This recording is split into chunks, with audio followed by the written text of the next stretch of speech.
இப்போ வந்துட்டு fifth question, what is chemical equilibrium, what are its characteristics? ஓகேவா.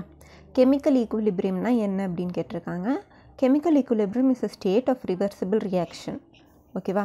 Reversible ரியாக்ஷனில் நம்மளுக்கு ஒரு கெமிக்கல் ஈக்குலிபிரியம் ஒரு ஸ்டேட் கிடைக்கும் அப்படின்னா ஒரு ப்ராசஸோட ஒரு part in which no change in reactants and products takes place. அப்படின்னா அந்த ஸ்டேட்டில் வந்துட்டு ரியாக்டன்ட்டும் சரி ப்ராடக்ட்டும் சரி எந்த சேஞ்சும் நடக்காது. அது ஒரு ஈக்குவலாக இருக்கிற மாதிரி ஒரு ஸ்டேட் கிடைக்கும். அதுதான் கெமிக்கல் ஈக்குலிபிரியம். இது எங்கே நடக்கும்னா ரிவர்சிபிள் ரியாக்ஷனில் மட்டும்தான் நடக்கும். ஓகேவா. இதில் பார்த்திங்கன்னா rate of forward reaction is equal to rate of reversible reaction. Forward ரியாக்ஷனும் பேக்வர்ட் ரியாக்ஷனும் அதோட ரேட் வந்துட்டு சேமாக நடந்து தான் இருக்கும். ஓகேவா. இதுதான் வந்துட்டு கெமிக்கல் ஈக்குலிபிரியம். ஈக்குவல்னால் சேமாக இருக்கிறது. ஃபார்வர்ட் ரியாக்ஷனோட ரேட்டும் பேக்வர்ட் ரியாக்ஷனோட ரேட்டும் சேமாக இருக்கும். ஓகேவா. இது ஒரு கேரக்டரிஸ்டிக் பார்த்தோன்னா rate of forward and backward reactions are the same. அது வந்து ஃபஸ்ட்டு கேரக்டரிஸ்டிக். நம்மளோட ரேட் இருக்குது இல்லைங்களா, rate of forward and backward reaction வந்துட்டு சேமாக இருக்கும். செகண்ட் ஒன் வந்துட்டு the observable properties such as pressure, density of the system remains unchange. அப்படின்னா அப்சர்வபிள் ப்ராப்பர்ட்டிஸ் நம்ம அப்சர்வ் பண்ணுற வந்து ப்ரெஷரு, டென்சிட்டி எல்லாம் வந்துட்டு சேஞ்ச் ஆகாது, சேமாக இருக்கும். ஓகேவா. Unchanged. Even though they remain static outside the forward and backward reaction takes place. நம்மளுக்கு வெளியிலேருந்து பார்க்கும்போது ஸ்டாட்டிக்காக இருக்கும். அப்படின்னா ஸ்டேஷ்னரி ரியாக்ஷனே ஆகாத மாதிரி இருக்கும். பட் உள்ளே வந்துட்டு அது ஃபார்வர்ட் அண்ட் பேக்வர்ட் ரியாக்ஷன் நடந்துகிட்டே இருக்கும். ஓகேவா. அது ஈக்குலிபிரியம் ஸ்டேட்டில் இருக்கிறதுனால வெளியிலேருந்து பார்க்கும்போது நம்மளுக்கு அது ஸ்டாட்டிக்காக இருக்கும். ஓகேவா. The volume remains constant. அப்படின்னா ரியாக்டண்ட்டோட வால்யூமும் ப்ராடக்டோட வால்யூமும் சேமாக தான் இருக்கும்.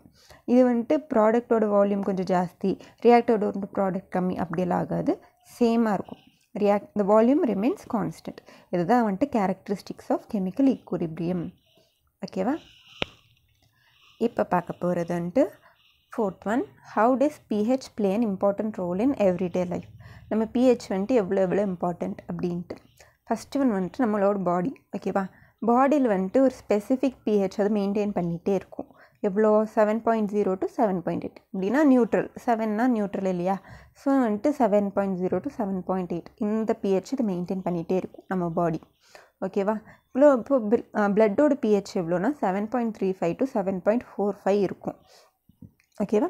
Any increase R decrease in pH gives diseases. இப்போ சப்போஸ் இது வந்துட்டு மேலே கீழே ஏதாச்சும் ஆயிடுச்சுன்னா என்ன ஆகும், நம்மளுக்கு ஏதாச்சும் டிசீஸ் வந்துடும். ஸோ pH வந்துட்டு மெயின்டைன் பண்ணிகிட்டே இருக்கும் நம்மளோட பாடி. ஓகேவா.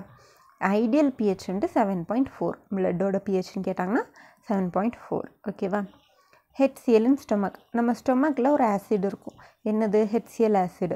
அதுதான் வந்துட்டு டைஜஷனுக்கு யூஸ் ஆகும் இல்லைங்களா. ஸோ அதோட pH பார்த்திங்கன்னா 2.0. ஓகேவா. pH of stomach fluid.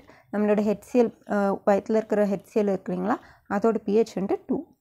ஓகேவா. ரொம்ப ஒரு அசிடிக் கண்டிஷனில் அது இருக்கும். அது வந்துட்டு நம்ம ஸ்டொமக்கில் pH வந்துட்டு ரொம்ப யூஸ் ஆகும். சலைவா, நம்மளோட எச்சை இருக்குது இல்லைங்களா, சலைவாவோட pH வந்துட்டு 6.5 to 7.5 pHல இருக்கும். ஓகேவா. நம்மளோட ஒயிட் கோட்டிங், நம்மளோட டீத் இருக்கு இல்லைங்களா, அது கால்சியம் ஃபாஸ்ஃபேட்டால் கோட்டாக இருக்கும். இது வந்துட்டு 5.5. இப்போ இந்த சலைவாவோட pH வந்துட்டு 5.5 ஆயிடுச்சுன்னா அது என்ன பண்ணும், அசிடிக்காக மாறிடும். அந்த ஆசிட் என்ன ஆகும், நம்ம கால்சியம் ஃபாஸ்ஃபேட் மெதுவாக என்ன பண்ணும், எடுக்க ஆரம்பிச்சிடும். அப்போ நம்மளுக்கு வந்துட்டு டீகே ஆகும். என்னது, நம்மளோட டீத் வந்து டீகே ஆக ஆரம்பிச்சிடும். அப்போது pH வந்துட்டு இங்கே மெயின்டைன் ஆகிறது ரொம்ப important. Next pH of rain water. Rain வாட்டரோட pH வந்துட்டு 7 நியூட்ரலாக இருக்கும். அப்படின்னா ரொம்ப பியூர். இந்த பியூர் வந்துட்டு என்ன ஆகும், நம்ம காற்றுல இருக்கிற ஆக்சைட்ஸ் எல்லாம் இருக்குது இல்லைங்களா, அதோடு வந்துட்டு ரியாக்ட் ஆகிரும். ரியாக்ட் ஆகும்போது என்ன ஆகும், அதோட pH வந்துட்டு கம்மியாயிரும். லெஸ் தென் 7 மாறிடும். ரொம்ப இது கம்மியாயிடுச்சுன்னா அது வந்துட்டு என்னன்னு சொல்லுவோம், ஆசிட் ரெயின் அப்படின்னு சொல்லுவோம். ஓகேவா. ஆசிட் ரெயின் வரும்போது எல்லாமே அது இது பண்ணும், அதை டிஸ்ட்ராய் பண்ண ஆரம்பிச்சிடும். when it flows to river it damages aquatic life too. இந்த ஆசிட் ரெயின் வந்துட்டு அப்படியே ஃப்ளோ பண்ணிவிட்டு ரிவருக்கு போச்சுன்னா அங்கே இருக்க அக்வாட்டிக் லைஃப்பும் இது வந்துட்டு ஃபுல்லாக பாதிச்சிரும் அப்படின்னு சொல்கிறாங்க. ஓகேவா. ஸோ pH வந்துட்டு இந்த மாதிரி நிறைய யூஸஸ் இருக்குது. ஓகேவா. நம்ம பாடியிலையும் சரி என்விரான்மெண்டல்லையும் சரி. இதுதான் வந்துட்டு importance of pH in our everyday life. ஓகேவா.